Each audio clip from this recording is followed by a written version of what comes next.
What's up, guys? Welcome back to the channel. Here we are with another reaction. In this, we have Jaishankar warns America and Europe U.S. dominance is over. Before we dive in, if you guys happen to enjoy, don't forget to hit that subscribe button, give the video a thumbs up. If you'd like to support the channel by becoming a member, all you gotta do is hit join. Let's hear what Jaishankar talking about. It's also a reality that the kind of dominance that the United States had in the 1950s, 60s, or in the 1990s, 2000, it doesn't have. It cannot be that one democracy has a right to comment on another, and that's part about promoting democracy globally. But when others do that, then it becomes foreign interference. Agreed. Look, you have every right to comment, Agreed. but I have every right to comment on your comment. Agreed. So don't feel bad when I do. I like Jaishankar, man. I like Jaishankar. Perhaps even in a multi-vector, multipolar world, there is still room to recognize that the U.S. plays a very special role in that world. And as a practical matter, one could point to the presence of the UN, the International Monetary Fund, the World Bank here. One can point to the role that Washington still plays, for example, in patrolling international sea lanes. Sure. One can point to the role of... You don't have to convince me. I'm not into... I'm not into... He said, I know the situation. He said, you ain't got to point out everything. And he like, I know how important the U.S. is. And that's why I say, like, in the short term, like, yeah, like, the U.S. with tariffs or U.S. halting trade with the U.S. would have a big impact on a lot of economies. It would hurt a lot of economies in the short term. It's very painful. But I think in the long term, these countries would figure out how to partner with other countries and trade with other countries, and they would figure out how to continue in the future where they're not trading with the U.S., and that's what scares me.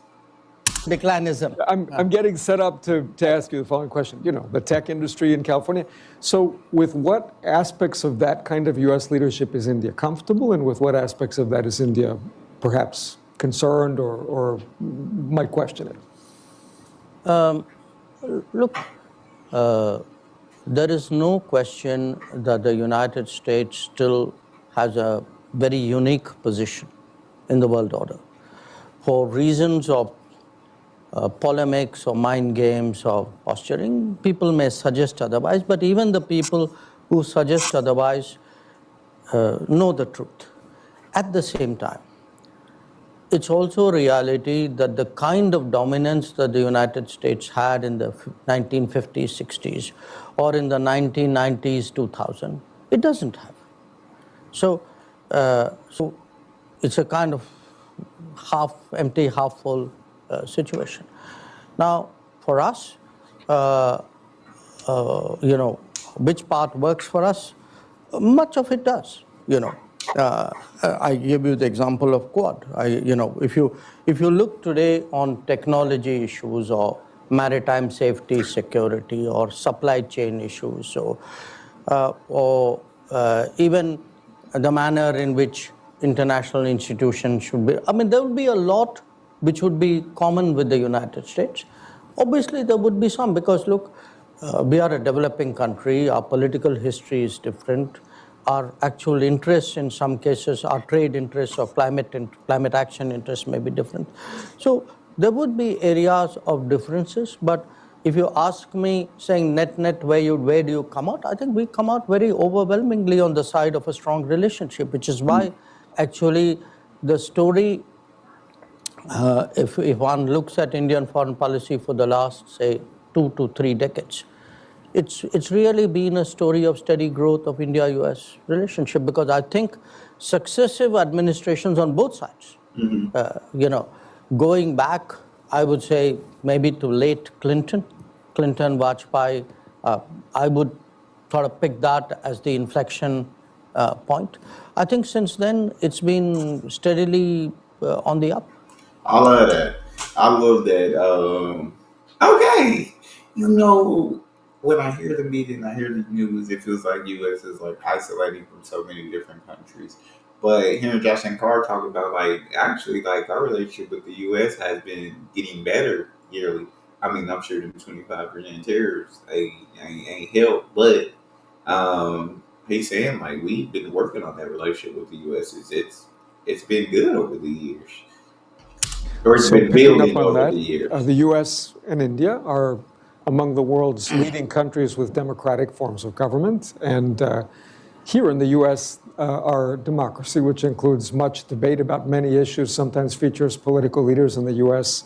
making comments about democracy in India. And that has sometimes provoked a crisp response from the External Affairs Ministry, perhaps pointing out that there are members of the Indian diaspora in the U.S. that might have concerns or complaints about racism or about gun violence. I wonder how you think about that dynamic and what potential possibilities you might see for constructive dialogue between the U.S. and India on these issues. There's one, the reality, and two, the handling of the reality. What's the reality? The reality is the world is very globalized. Agreed. And as a result, the politics of any country doesn't necessarily stay within the national boundaries of the country. Now, the United States, of course, makes a special effort to ensure it doesn't. That's part of how you've conducted your foreign policy over many years.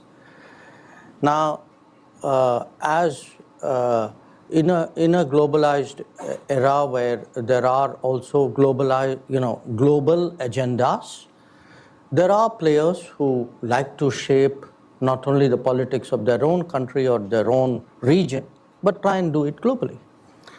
And social media, economic forces, financial flows, all these give you opportunities to do that. How do you shape the narrative? So you have a whole industry here, okay? So you write up reports about people, you rank people, you spotlight countries. That's the game. Now, as I said, that's a reality. So what happens with that reality is it's part of the overall competition, a competition among countries and competition among political forces. And when it is a competition, you expect others to do what they will, and it's your right to do what you will. And that's playing out in a way. But if you look at a state-to-state, government-to-government level, we think it's important that democracies are mutually respectful. Agreed. It cannot be that one democracy has a right to comment on another, and that's part about promoting democracy globally. And I think that's the thing right there. It feels like, yeah, when other countries say something about us, oh, we're so mad and up in arms, but we say stuff about other countries literally nonstop all the time. And yeah, if there's going to be more partnership in the world, you can't have that. And I think that's the power dynamic that's shifting. And that's why it's like U.S. dominance is over, because it's no longer becoming although the U.S. only rules over the U.S. in a sense, it's like they're at the top, like a monarchy type. U.S. is the king, and that power dynamic is starting to shift into the world, turning into more of a democracy, where the U.S. isn't the top dog. I mean, right now it's still that way, but China's right there. But right now you feel like, but I think the world's becoming more cooperative, and I think the world's becoming more of a less hypocritical, less double standards. That's what we'll say. All right, let's continue. But when others do that, then it becomes foreign interference. Foreign interference is foreign interference, irrespective of who does it and where it is done. So it's a testy area. I feel that. And my personal view, which I have shared with many counterparts, is, look, you have every right to comment, but I have every right to comment on your comment. So don't feel bad when I do. Don't feel Understood. bad. And of course, building on your point, the complexity of how countries get interconnected reflects in part the diasporas that exist and the fact that the U.S. is an immigrant country. So there are many, many people of South Asian origin here, and they have different perspectives.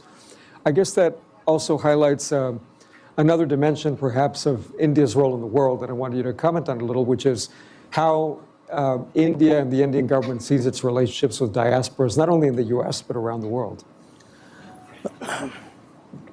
You know, we have roughly about something like 18, 19 million Indian nationals who live abroad. Jeez, that's so. These are people with Indian passports. And probably about 14, 15 million people of Indian origin who would have had an Indian passport or would have hailed from India at some point of time, because this goes back to the last century when people didn't have passports. Okay. Now, when a country has this 30 million plus constituency out there, it needs to have some kind of thinking. How do you relate to such a large number of people? Because these numbers are only going to grow. When you referred in your initial remarks to technology. I feel today, looking at the current era, if India has something to bring to the table, because there are two ways by which you make space for yourself in the global order. One is to rise quantitatively, which is the GDP growth, etc. But one is also to make yourself important or relevant or indispensable to the global order. I think that's the thing. In life, making yourself needed, right? Making yourself, dang, what was that word he used? To make yourself important. Indispensable. That's what it is. Make yourself indispensable to the world order. You'll be needed forever. But once you're on in that world order, you can start going to the top. You can start changing things from the inside. Or relevant or indispensable to the global order. People do that by having a resource or having a technology or taking responsibilities. I think what India can do is definitely bring the people factor, the talent factor into play. And you can do that because of technology. Agreed. That today's era of technology is going to require trained people, trained talent on a scale for which there are very few suppliers in the world, and we are one. So when I contemplate a global workplace, when I look at greater mobility of people, and for me today, mobility is probably the most frequent conversations I have with my counterparts. I met 60 odd ministers in the UN. At least 25, 30 of them in some form or the other would have brought up, mobility of people. So we have to have a policy for the global workplace. We have to have a policy for what happens when you have these communities outside. How do you maintain their connection with the mother country? Mm-hmm. I think Jaishankar is absolutely right, and I think in a sense, like how do you maintain a connection with another country? You just have to build those partnerships, and I think India has done a fantastic job of continuously building partnerships around the world with other countries, trade partnerships, and so many others. And I feel like India's influence is absolutely growing across the world. I would love to hear your guys' thoughts on this. Do you guys see that power dynamic shifting in the world? And if you do, let's say 40 years from now, what does the world look like to you? That's all we have. If you guys enjoyed, don't forget to subscribe, get a bit of thumbs up, check out the next.